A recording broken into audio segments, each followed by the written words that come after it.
Alex Michael came out of nowhere and took the entire barbering industry by storm. He is getting millions of views on social media by combining barbering and hairstyling, creating the most amazing men's looks. He started his own successful barbershop in Toronto and started his own online academy called Learn to Cut, which now has over 300 members. Anytime you look, he's flying around the world, teaching thousands of students, and he does it in a unique style. But just a year ago, he was just like you, an unknown artist who went off on his own to open a barbershop and follow his dreams. How was he able to do this in just under a year? Today, we are sitting down and going deep with Alex, talking about his journey to the top. You don't want to miss the advice he gives that will help you with your journey as well. So I had already struggled as a kid because I don't know how to fit in. And now, boom, like now you found hair. And the reason why I found hair also was because I was like losing it, right? I was losing myself through this because I was trying to figure out what I wanted.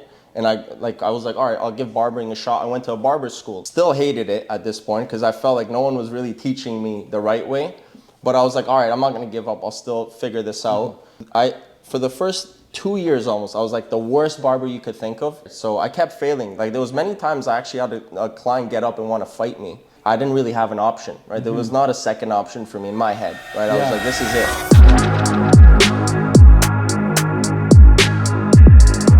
How's it going, Alex? What's going on, Francis? Thanks for having us at your beautiful shop. Thank you. Second time now, too. Yeah, second time. Yeah. We did a class here probably about a couple of years ago. Yeah, exactly. Brought the whole staff in. That was great. No, I still have the videos. I was looking at that recently. It was, that was like almost like a year and a half ago, 2 years ago. That's crazy. Yeah, crazy. No, the team loved it, man. I remember back in a year and a half. Was it after COVID or during COVID? I think it might have been during COVID. Yeah, you called me up. You're like, hey man, the staff want to get training. They've been talking a lot about it. I was like, let's make it happen. And then I think, like you said, the entire team came. I was surprised on the amount of people that showed up too. Yeah, no, that was we had great. like 10 people, 15 people. I'm happy you had enough room here, and like the mannequins were, everyone was just doing their thing. It's amazing, And you showed up too, and you were cutting as well. Yeah, no, it was great. The class was great. I always learned from, guys like you, even in the past, right? You used to assist at different other shops, and that was probably the first time I met you, and you've always been a great educator, and that's what I loved about you.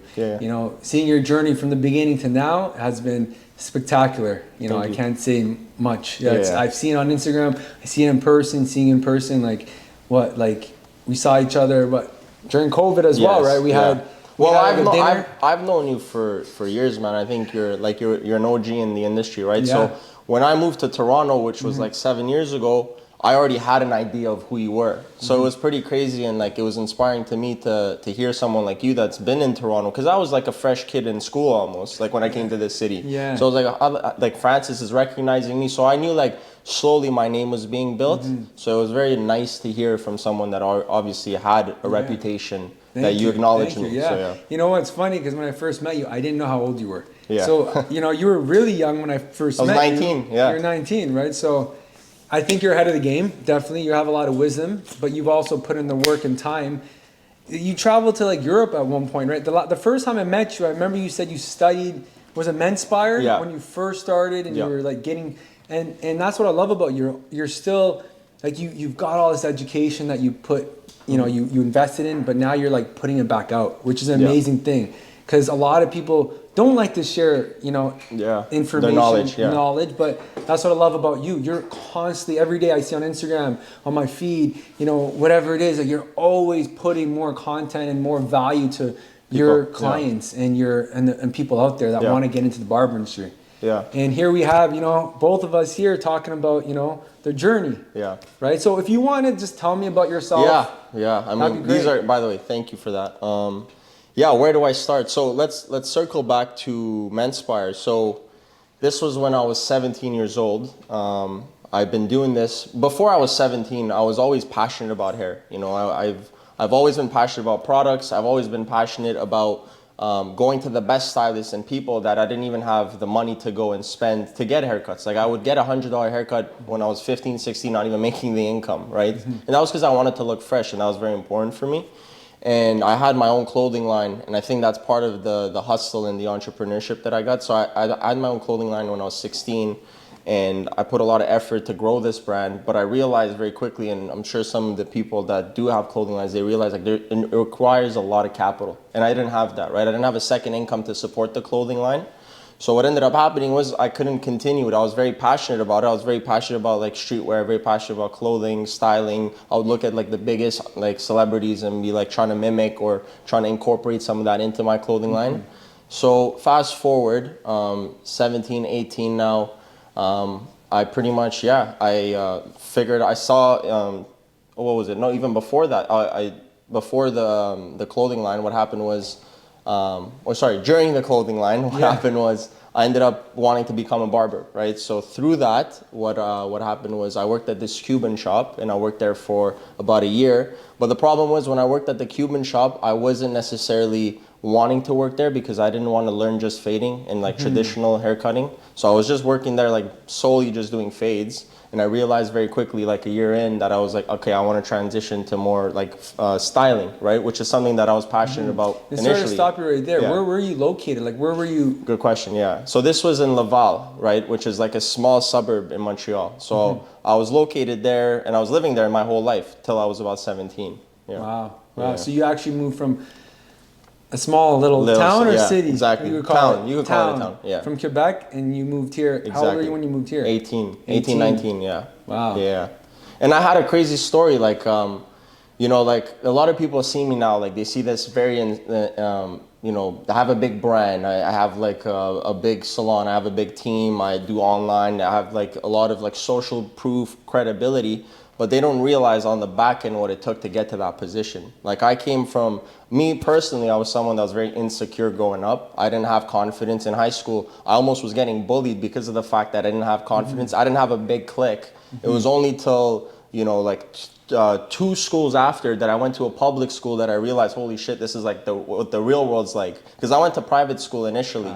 I was in an Armenian private school where I was there for about 2-3 years. And then they kicked me out of there because I was failing. I was not good in Armenian. So they put me in another like Lebanese Armenian school, which is my background. I'm Armenian Lebanese. Gotcha, yeah. And then what happened from there was, again, I got kicked out because my grades weren't good. So they were like, all right, what's the third option? So public school. And it's not like, it's not these private schools. I know it might be a little bit different where it was like 20,000 a month or 20,000 a year. It was like Armenian private, but not really private. It wasn't like I came from a wealthy family. Did your mom put you in there? Your parents? Yeah. So my mom, because she was from Lebanon and she's Armenian Lebanese, so she put me in there because she wanted me to have the same, you know, culture, values, language, right? So, you know, I worked there. I went there, and then from there they put me in a public school, and that's when like I was like tucking my pants, my shirt in my pants, to like now like I'm seeing kids smoking cigarettes outside. Yeah. So that was like a big shock because I wasn't exposed to this at a very young age, and this was like grade 3, so people already made their cliques and friend groups, right? So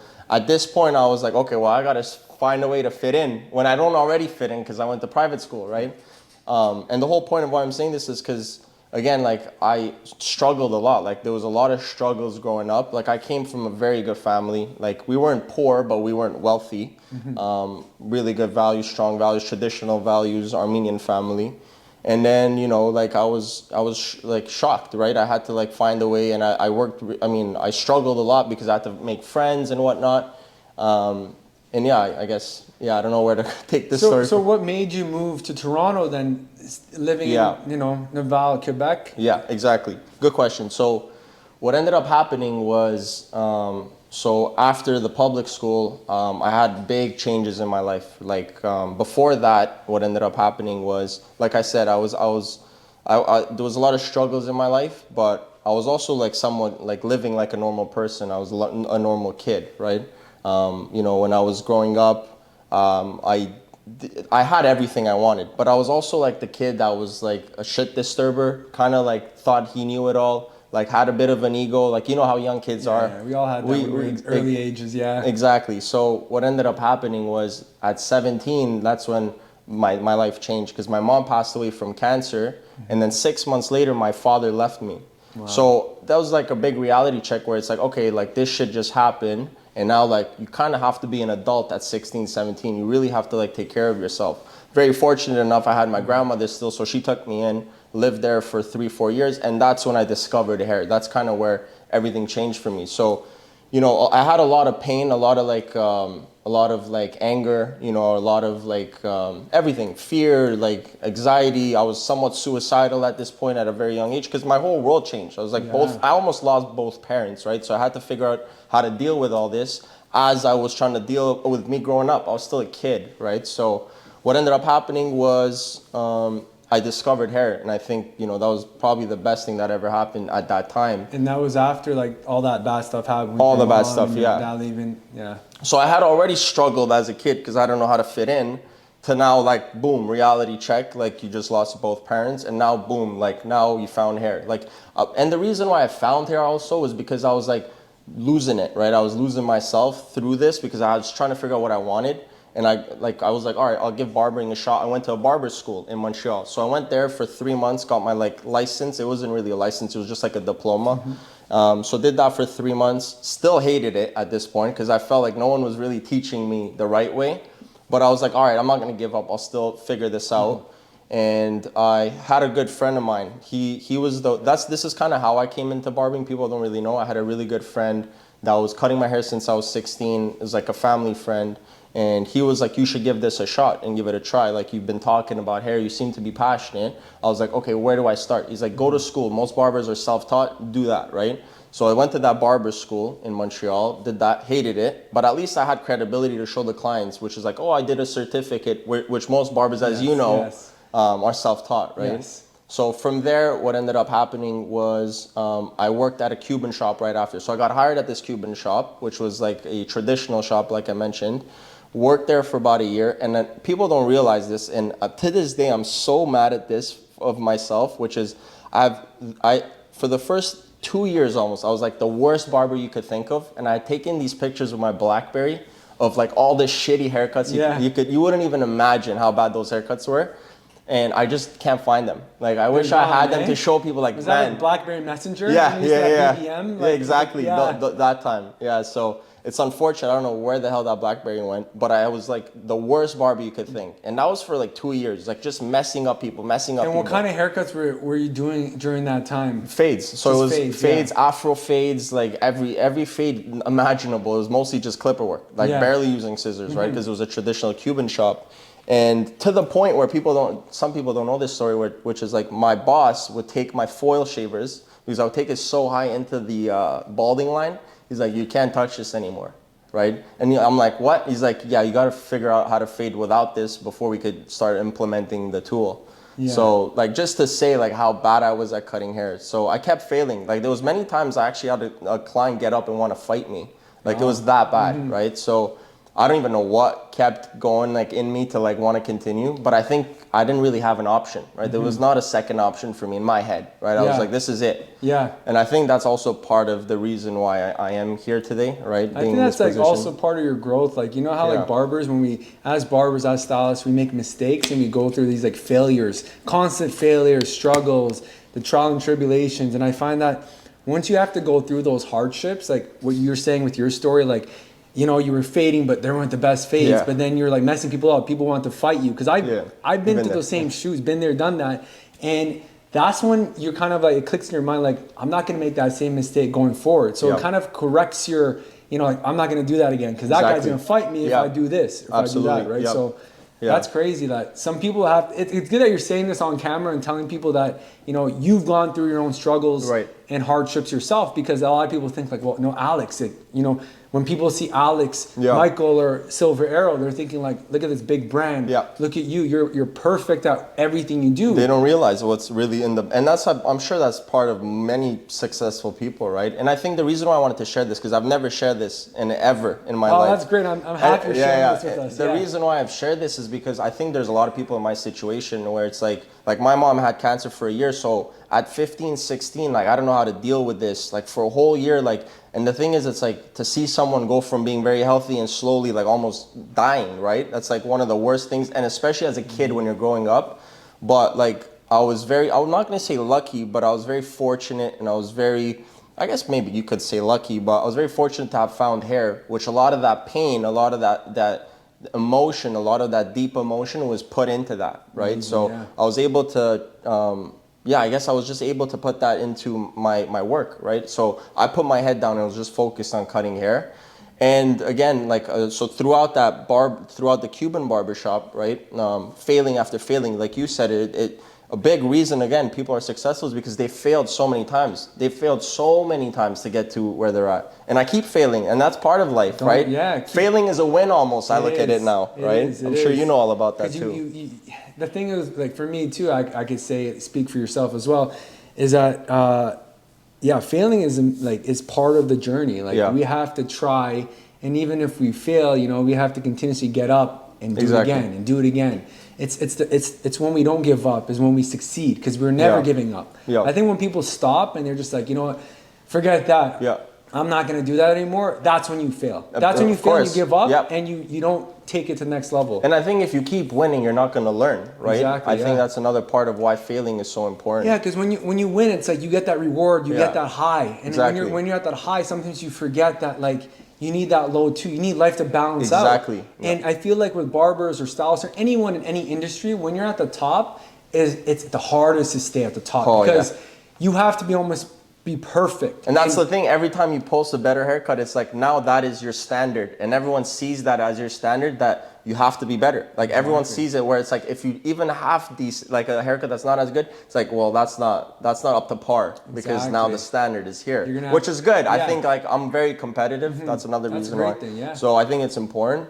But yeah, coming back to the story, so, you know, working at the Cuban shop, I ended up finding Menspire. And that was really like, yeah, hair saved me, but that was where, like, my entire life changed, I think. Like, that was like the pinpoint of the starting point of, like, where I'm at now, if I could put it on, like, a piece of paper. And the reason why is not because I went to Menspire and, like, I learned so much from a 5-day program, because you're not really going to learn so much in a 5-day program. Of course. It's really a matter of, like, it was like the inspiration I got, right? I walked into London, and the way I went there was I didn't even have $1 to my name. I put $5,000 on my credit card and prayed to God that I would pay it off the following year, which I did.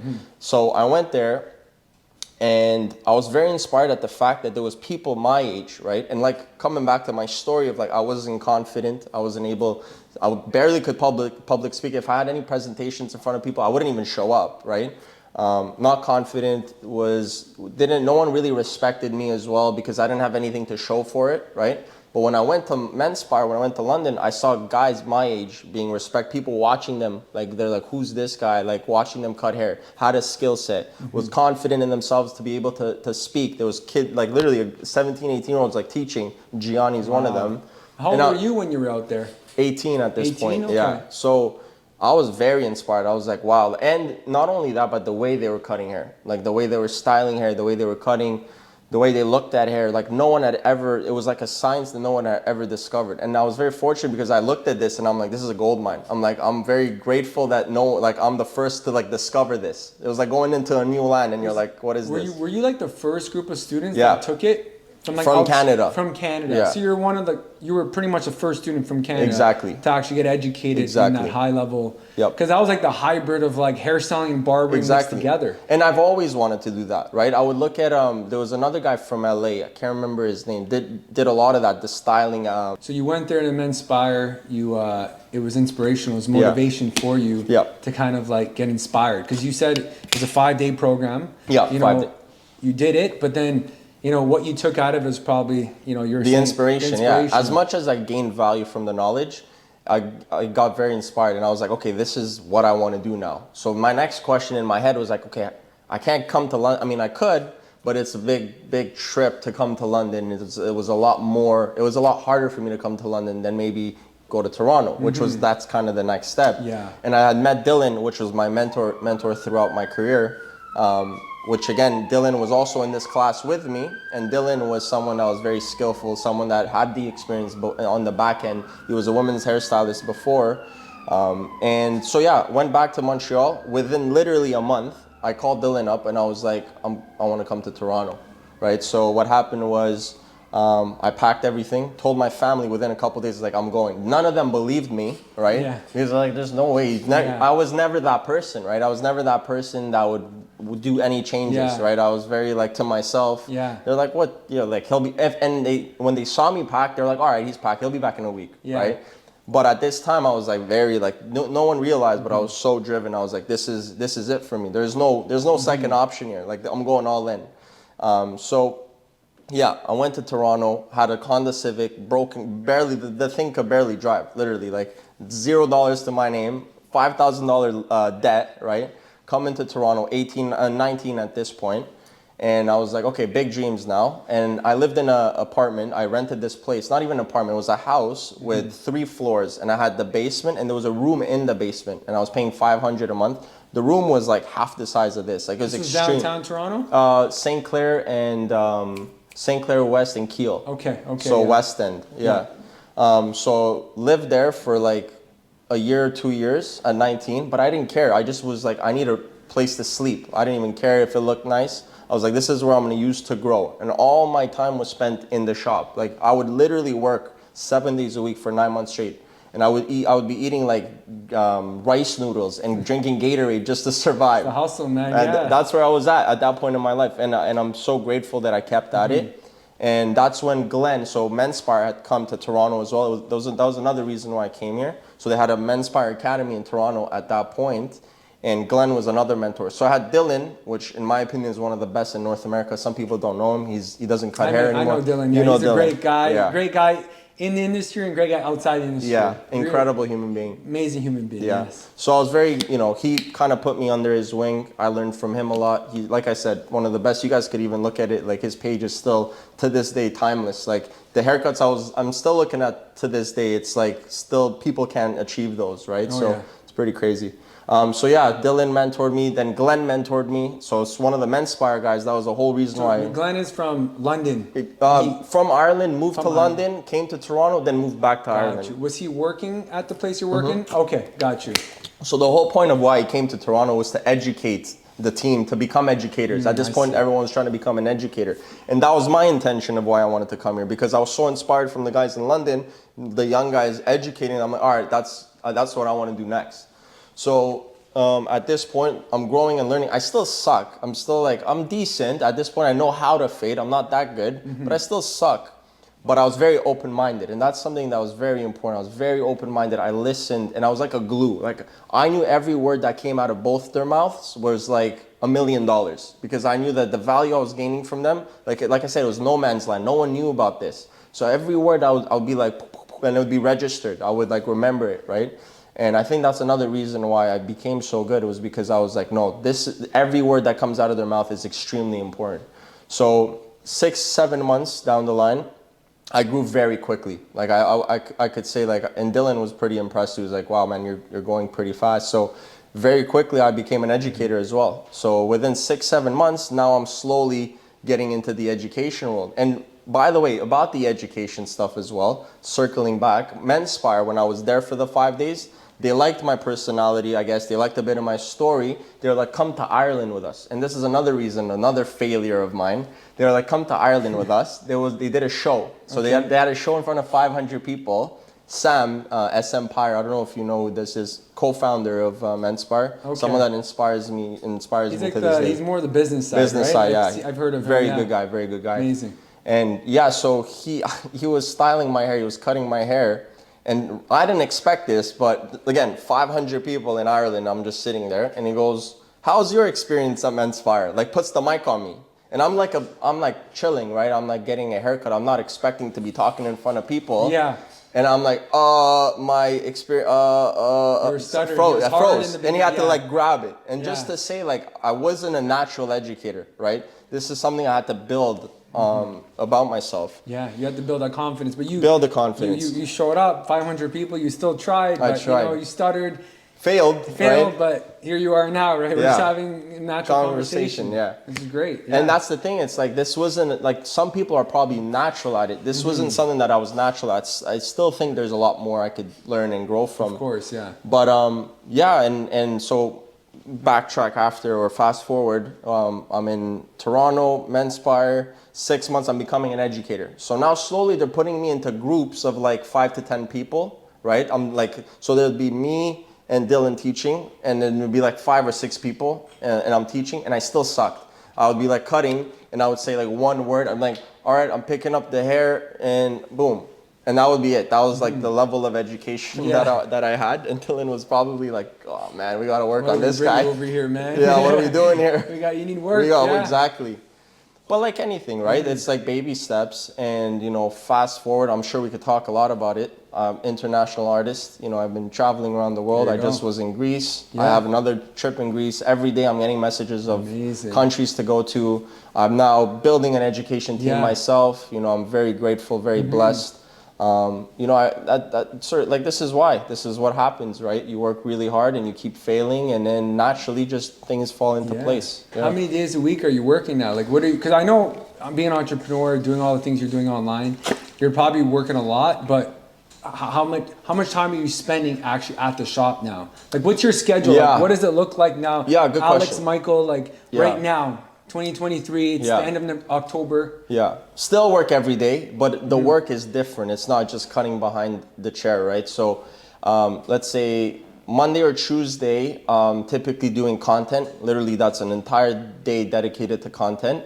Then Wednesday, Thursday, I'm on calls for my online program. Saturday or Friday, Saturday. Yeah, Friday, Saturday cutting. Now it's almost becoming one day. So just like either Friday or Saturday. And then Sunday, Monday or Sunday, I do the shooting for the Learn to Cut stuff. So the content for Learn to Cut. And then sometimes out of the month, we'll do like education internally for the team. Yeah.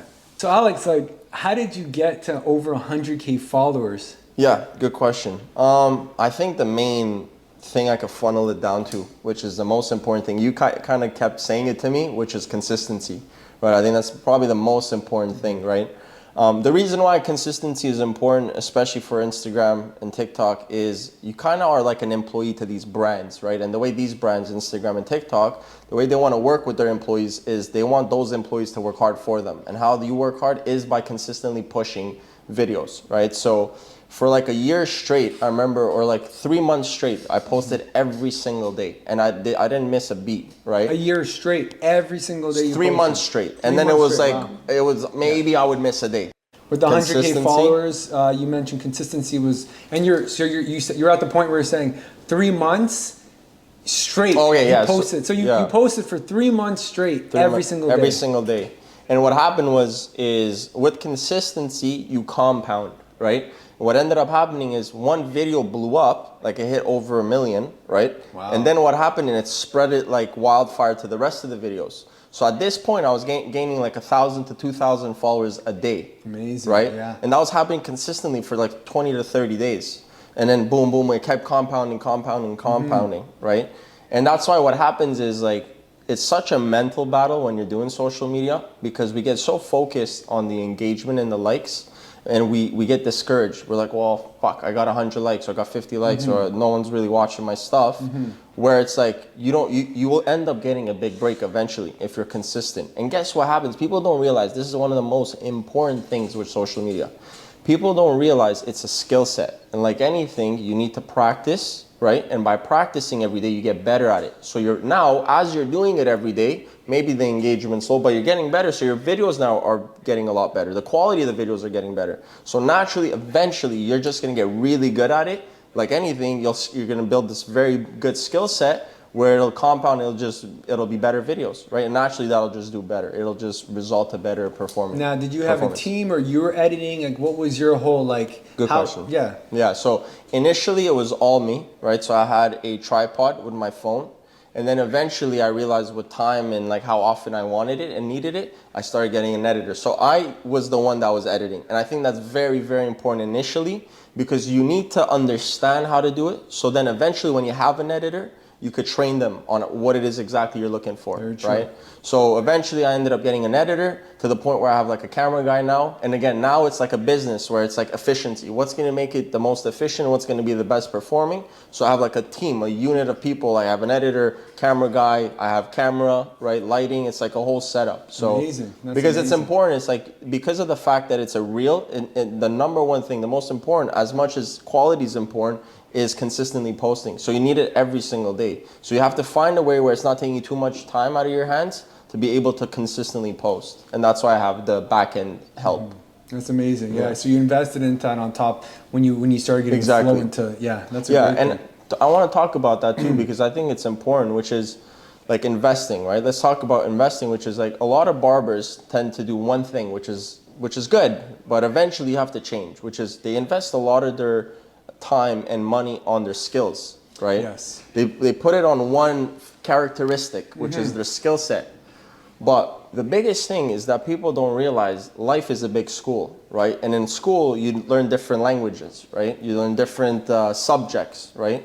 With life, you have to learn different skill sets. So yes, you got one, which is skill set. Let's say you invest all your money and you become really good at the skill set part. Okay, now you want to be the best of the best, apply it into, let's say, public speaking. You want to become an educator, right? Okay, now you get a public speaking coach.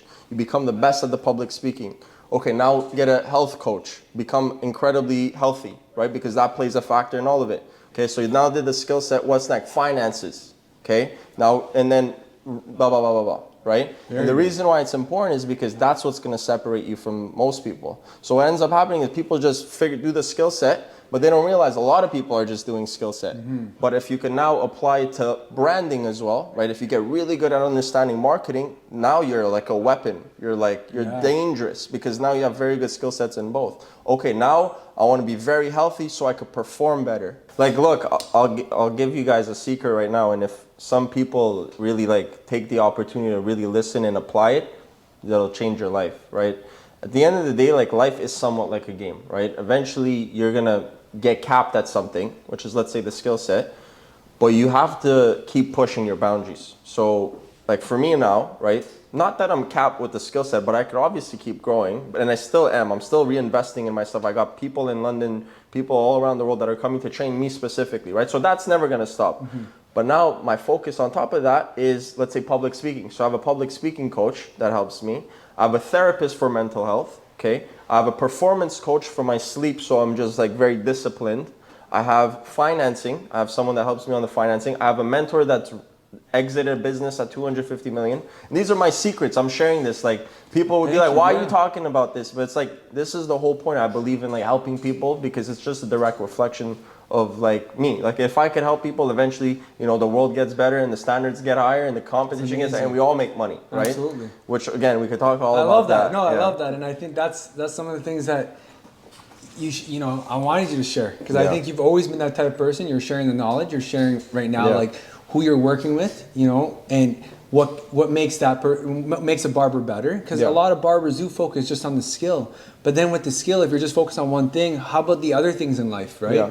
You got to kind of have that militant mindset. How do you better yourself? And you got the different types of mentors and weapons that you're adding to your arsenal, which is like the therapist, you know, the public speaking, performance coach, that's fitness amazing. trainer. I still have a fitness trainer. And health too. is so important, right? Sometimes we forget. As and barbers are standing all day. We don't get to eat properly because we're busy. We're putting clients first. We're cutting and we're not taking care of our health and our nutrition. And that's, I'm sure you know at this point, you've been in the gym for how many years, right? Yeah, I started probably when I was 19, right? And you know, I'm just happy and lucky enough that I got myself into the gym, and as an athlete, being young, you know, taking karate, being a basketball player, and continuously working out at the gym has been my, you know, my thing. You had the awareness that this, the awareness that this is important and you have to do it. And I think a lot of barbers, because of the fact that we're working 12 hours, we forget about this aspect.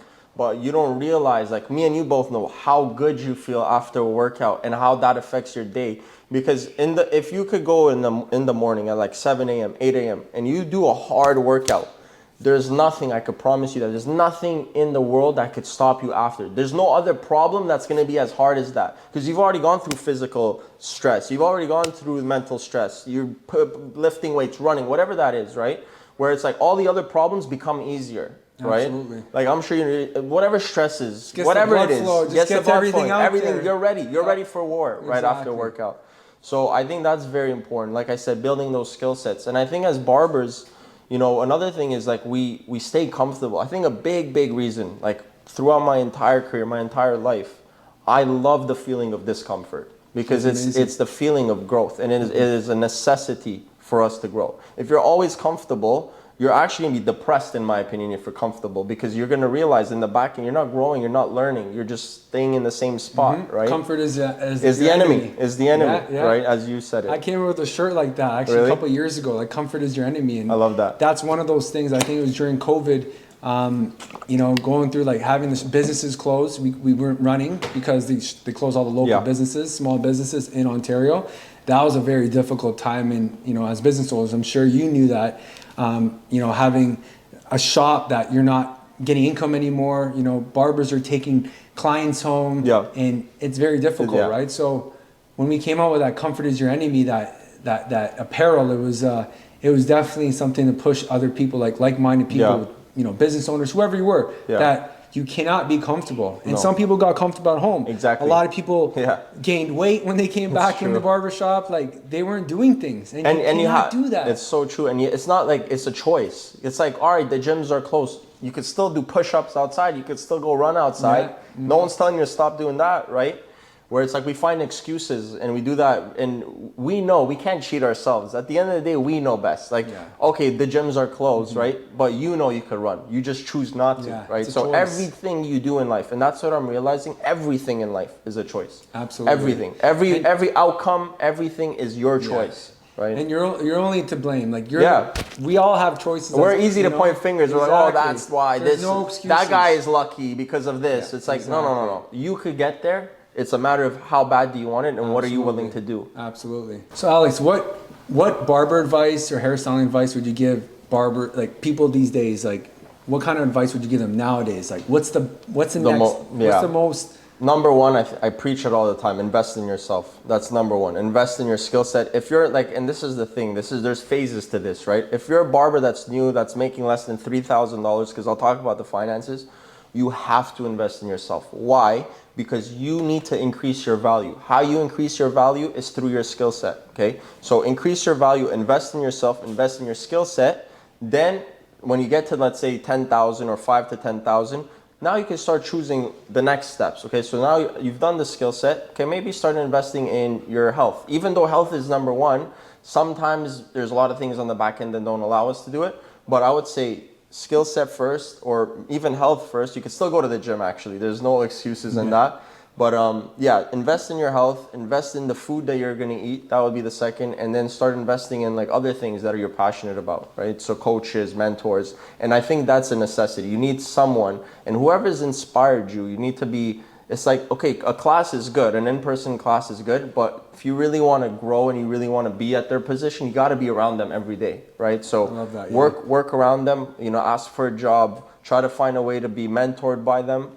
I think that's very important, because I had 2 mentors, right? I have many now, and I keep getting mentors. That's kind of like how after the one-on-one class that I do, I always send people out to be like, hey, what's a barbershop owner or someone you looked up to in the GTA? Like, you know, some people live in Brampton, some live in Toronto, wherever it is. And I'm always like, I'm sure you have a barber or someone that you look up to in haircuts. Be around that person and find that mentor. And that's kind of the advice I give these students to be, because you have to be around that person that kind of inspires you. Exactly. That person you want to be like. Exactly. Right? So because they've walked the path. They could show you the path, right? Exactly. And they could probably show it in a way and in a time frame that's a lot less than they did it. Exactly. So leverage that, right? Absolutely. And time is so valuable, right? And that's why, you know, I think nowadays it's like people are getting a lot of content education online. Everything's out there. It depends on if they have a choice to like take the class or see you in person or see myself in person and learn, right? It's a choice.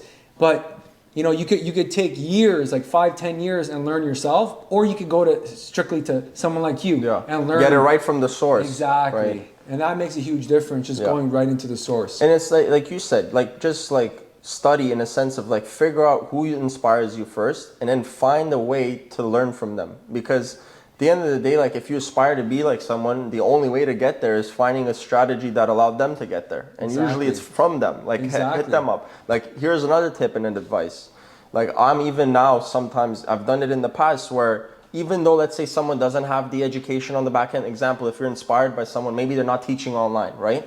But what you could still do, here's a tip, secret, send them a text message on Instagram. Be like, hey bro, can I give you $300 for an hour of a phone call? because the value you might gain from that $300 might make you 10,000, right? So for me, it's like just leverage. You got everything's a choice, and it's very possible. And I've done that many times where I'm like, hey, can I pay you for an hour of your time? Because at the end of the day, that's usually like how the transaction works. And that's the thing, right? Don't be afraid to ask the question, because you never know. Right there, you're always asking questions. You're always putting out there, and it doesn't hurt. Like what? Okay, they say no. It is what it is. You tried. Right? Tried it. Try the next person. Exactly. There's always going to be someone out there that you can learn from, right? Yep. So Alex, where do you see yourself in the next couple of years? Like in the next few years, 3, 5, 10 years? Like where do you see yourself? That's a good question. I'll be honest. The one thing I'm very inspiration-wise, I'm very inspired by and very grateful for is my team. I think on a day-to-day, I'm very grateful to have a team that's very motivated to get in a similar position as mine. They're very hungry. They work every single day. I love these guys like family, genuinely. Like these are good people, and they want to achieve a lot more in life, and I think that's very important, and that motivates me. So one, giving them more opportunities, giving them opportunities to travel the world with me. Like we are going to Greece in April, the whole team. For the first time in my life, I'll be teaching in front of 2,000 people. Wow, congratulations. That's huge. So that's exciting. Big. And I might show up to that thing. You should. That'd be great. You should, I've never been to Greece, but there you go. That's always the like investing in opportunity. education too, So it's one of the biggest events, and this is what I want to talk about. It's one of the biggest events in Europe. It's called Hairfest. Okay. It's in Greece, and they do this event like a fucking like Tomorrowland. Like they invest so much money in having the screens.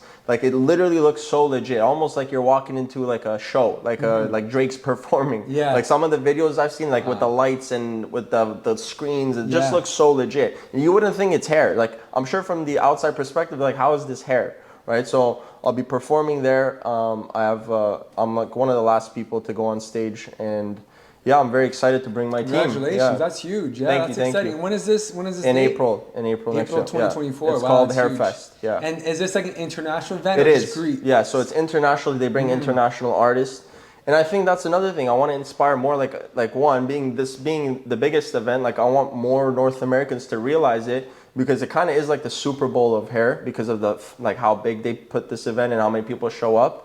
Where it's like I want to inspire my team now. That's what I want to bring them. That's amazing. It's like one, they'll get educated from other people, but also showing them like, look, this is possible for you guys. And I think that's very important. And not only that, if I could do it and spread it online to even more people that maybe didn't have the opportunity to go, to be like, look, this could also happen to you. That's awesome. That's great leadership right there, right? Yeah. And what does it take? Like, what is the criteria to actually work at Silver Arrow or be an educator under your brand? I think the most important thing to me, man, is just just character, right? Having someone that is just a good person, someone that's open-minded. I don't really care about the skill set. I could build that up, but you can't teach people how to be better people, right? That's important for me. At the end of the day, I'm someone that loves growing people. So even like sometimes I've had people and opportunities of people that have a lot of experience under them, right? Someone that really knows how to fade. But sometimes that doesn't mean that's a good thing, right? Because sometimes it comes with ego, or sometimes, you know, they're not as open-minded because they think they know one way, right? So for me, it's like I'm more even inspired by the new guys that are wanting to learn and grow. So it doesn't matter. Open-minded, organic, learners. Open-minded, exactly. Yeah, those are the best, So obviously you've been barbering for how long now? 10 years. 10 years, officially, right? Yeah. So what is like your favorite tool to use? Like what's your go-to tool that you can't live without? Tool. Probably scissors, obviously. Scissors, keep it simple. Yeah. Scissors. So what kind of scissors do you use? So I use, shout out Mizutani. I use the Penslims. So my day-to-day, yeah. And what are some of your pet peeves in barber, that you have, if you hired a new guy or anything in the barber industry, related to the barber industry, what are your pet peeves in this industry that you don't that's it. I think the biggest one is people that waste their time, and it's not even a reflection of the business. Like, oh, if you like go outside and grab people, I'll make more money. But it's more for them. Like, I feel bad for them when I see people that just sit around, that aren't busy, that don't want to just take the opportunity to do something that's going to allow them to grow. I think that's the biggest problem, I think, in our industry is like a lot of people wait, right? Instead of just taking control and just like finding ways to grow. If it's not money, it's skill set. If it's not skill set, it's something else, where it's like, because time is so precious, you know what I mean? Like I truly, like now as I've gone older, it's like I really value time a lot.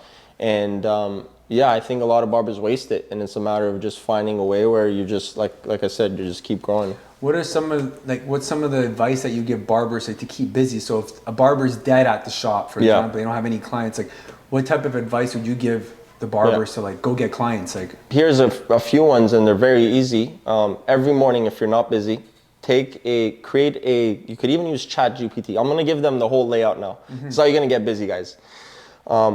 Branding is so important, as we know, but if you don't have the branding, you're working towards the branding, very simply, look at your local area, local businesses, okay? Look at, let's say if it's streetwear, if it's something that you're passionate about, if it's a subject you're passionate, if it's books, if it's streetwear, if it's fitness, go into the biggest brands in those areas, look into the likes, click on the likes, look at their followers, and personally send them messages, okay? Send them messages of like, hey, I'm recently working at this shop. I would love the opportunity to cut your hair. I would even give you a free haircut at first, just so I could show you that I have a skill set, and I would love to, you know, have the opportunity to cut it. Something along those lines. You could even use ChatGPT to have a layout or like a paragraph of it, and give them a free service. If you're not busy, why? Because we want the total lifetime value of a client, right? If let's say a client comes 10 times or 100 times throughout the year, right? Do we really care about that one time they came in for free? Not really, right? So I would say just hit up at least like 50 people a day every morning. I promise you, if in 2 to 3 months time, you should be fully booked. And that's one lane, that's one strategy. If you're doing that and you're still not getting anything, go outside, you know, talk to people, and don't hand out business cards, because it's like a sales pitch. Too transactional. Yeah. Talk to them. Hey man, how you doing? I just moved to this area. Would love to cut your hair. You have great hair. Say something about, you know, what they have. Say something that correlates with maybe you, right? Compliment them. Whatever it takes for them to build that connection, so they feel more comfortable coming to you, right? I love that. Yeah. Since you traveled so much in your career, like where do you see, like what's the country or the place that you would love to start working or living? Like where do you see yourself? I don't know much about it, but it seems to be like the topic of conversation nowadays. We spoke about it earlier, which is Dubai. I don't know why Dubai keeps coming into my head. I don't know, maybe it is the lifestyle a little bit, the fact that it's always warm. Again, I'm not too sure. I want to definitely visit it before I make moves. I gotta go check it out. Dubai. I love Europe, man. I think Europe, the lifestyle there is beautiful, and obviously the weather. I think I hate the cold. I don't know about people, but I can't stand the cold. But just Europe, Dubai. Yeah. And what's the difference between like what differentiates like North America and Europe, like the hair trends, hairstyles? Like what do you see that is different on both sides? That's a good question, actually. What would be the difference? I think with North America, it's very commercialized. It's very much still about fading. It's very much still about like crazy looks, rather than Europe is still more about classy, still more about precision, still more, but it's transitioning. I think there's been a massive influence of, you know, from European standards coming into America, as obviously I'm one of the representations, but I'm slowly seeing it. And I mean, it's happening quite rapidly as well, where it's like people now are creating opportunities to educate. People are really like passionate about precision based. And I think that's important because it just, now we have variety when it comes to barbers and barbershops and stylists, whatever you want to call it. It's not one name, which is also good, because I don't want to ever say like, oh, traditional barbering is shit. You know what I mean? All these guys suck. Because they have their own lane, I think, and obviously they're doing well if they got clients coming to them, right? They're doing something, right? Because there's always a client for the right person, right? There's maybe a client that doesn't like precision-based, but they like traditional barbers. Yes. And that's okay, that's fine, and that's good. But it's important to also have a community, right? Where we don't separate ourselves, we don't look down upon people just because our skill sets are higher. Where it's like, this is my way, and if you want to be open-minded, I could teach you my way. If not, that's fine. And I think that's important to also have that mindset. Yeah. Everyone has different paths, and you have to kind of make that same choice. It's a choice, right? If they're making money, they're doing something right. That's what I always say. And what are some of the most memorable things that in your career? Like what sticks out in your career of 10 years of barbering? What's some of the memories that you can share that kind of sticks with you, that kind of changed as a barber, impacted you as a... I think the biggest ones is the power of like my brand, and the power that social media has created these opportunities. Like, as much as we hate on it sometimes, like I hate Instagram. If it wasn't for that, I wouldn't have these memories, which is like when I went to Greece recently, like teaching in front of 100 people, not only teaching in front of 100 people, but people personally coming to me being, man, you've inspired me for years, and not knowing these people, and I'm in a different country I've never even visited. Wow. And they're saying this to me, being like, hey man, please, can I take a picture? Like, I love your work. Like, things like that is like, wow, like that's crazy that a tool like that has given me these opportunities. So I think I want to inspire people that's like, don't look bad upon it, and like any tool, right? If you use it the right way, you could leverage it and you could create opportunities and win, right? So where was like the last trip you were at? just the last one was Greece, and I was there for 2 weeks, and yeah, it was crazy. But I've seen you've been traveling a lot as well. You went somewhere recently. Yeah, I was just actually in LA about 2 weeks ago. What was that like? It was great. Yeah. What were you doing out there? This time around, we were like staying in the nice areas like Beverly Hills, Sunset Boulevard. We had like a nice Airbnb in West Hollywood, so that was amazing. Just going with some good friends, and Nice. It was great. Yeah. I mean, I've seen you've been traveling a lot lately. Is there a particular reason why you're doing it? Like, would you ever see yourself even potentially moving outside of the city?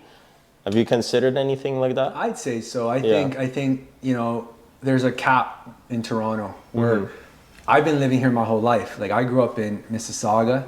We have a shop in Toronto. We have a shop in location Mississauga as well. And I think with that being said, you got to open your mind, and traveling and experiencing new things kind of gives me another perception on life here and what else is out there. So I love to travel. I think it always takes me to the next level. Yeah. Connecting with, like-minded people. There's so many of us around the world, and you want to be able to get out of your comfort zone. And I think with travel, it helps me kind of see the bigger picture. Yeah, I agree. So I do see myself continuously traveling and, getting into real estate around the world. I think that's the main thing, is like being able to be everywhere and having a place everywhere. Yeah. Well, building up to that, right? Yeah. But it's all a journey. It's all a step by step, right? Yeah, and I say that, I preach that a lot, which is like, I feel like the way maybe the new generation will look at it of like someone that's very wealthy, I think the concept of having a mansion and nice cars now is fading away, where it's like having places around the world, I think, is more like respected, or is something that, for me at least specifically, I value a lot more of that. I've like, if someone tells me like, oh, I got like 6 houses across the world, rather than seeing someone that has a Ferrari or like a mansion, I look at that as like, no, this is what I want, right? Yeah, absolutely, yeah. And I think in Toronto too, like having a car, it's seasonal. If you have a Ferrari here, you can only drive it in the summer, exactly, spring. So somewhere a nicer place like Florida, Dubai. Yeah. Dubai is like you have every single car, so that's always going to be fun, and you're probably going to be around those like-minded people, right? Yeah. And I think that's why you talked about like Dubai. When you see nice things, like-minded people that are like going there, growing their business or doing something. I think everything is right now happening like Dubai, Saudi Arabia, because there is a lot of money there. Yeah, like recently, yesterday was like the event there, and you look at all the people, the individuals that were there, and I think you said it best. It's like, I think more than that, like outside of like the nice cars and stuff, it's like the network of people that you're surrounded by being in those countries is different, right? Not discrediting Toronto, because there is obviously like entrepreneurs, there's very successful people here, but it seems there's a reason why people now are slowly going to these countries, right? And they're building their networks and their communities and whatnot there. So exactly. It's definitely opened my eyes, and I definitely want to again have those opportunities where it's like I'm not stuck in one place, right? I never want to be a prisoner of course. And I think you've experienced a lot here in Toronto, right? That's why it got you to travel all around the world, start educating, teaching, and still learning from some of these other stylists and barbers that you said you talked about. Like, you can never stop learning, never stop investing in yourself. And I think a place like Dubai offers that value where like it's like a high caliber. Yeah. So you're getting inspired by these people living a certain life, or you want to be around there. You want to associate with these people. And that's only going to bring you up higher. It's just going to bring more value to me. Exactly. Right? Yeah. And there's a lot of nice things out there too. Right? I know. I'm sure we all want to. That's probably part of one of the reasons why. Yeah. And Toronto is getting to a point where like, we're paying a lot of taxes, and it's getting expensive. Yeah. No matter how much money you're making. It's true. I think it's like, no matter how much you try to push and try to make more, there's always like this country or city, again, maybe we don't have to add this, is stopping you from reaching those levels, right? Yes, yeah. And if you go to like, again, maybe that's another reason why Dubai has these laws and systems, is because they want to allow people to the freedom to get to that position, right? The position that they want to get into. And obviously we're seeing that, right? Absolutely. And obviously some people are moving to Florida, going to different states in Europe where it's like tax-free, because they want to bring entrepreneurs, they want to bring individuals that want to grow their businesses, families, their life there, because they're telling those people, this is tax-free, we're not going to take your money, but maybe we want you to do other things, right, in that process. Exactly, yeah. You know? Alex, thank you so much for being a part of this podcast. It was amazing talking to you, sharing all that wisdom and all the information that you were able to share in the past 2 hours. Appreciate it, Francis. Yeah, man. So and obviously, much. this is like our many times we keep seeing each other, but it was obviously amazing to see you again, brother. Appreciate it. Yeah, We're gonna keep going from here. Love you, bro. Appreciate it. Thank Love you. you, man.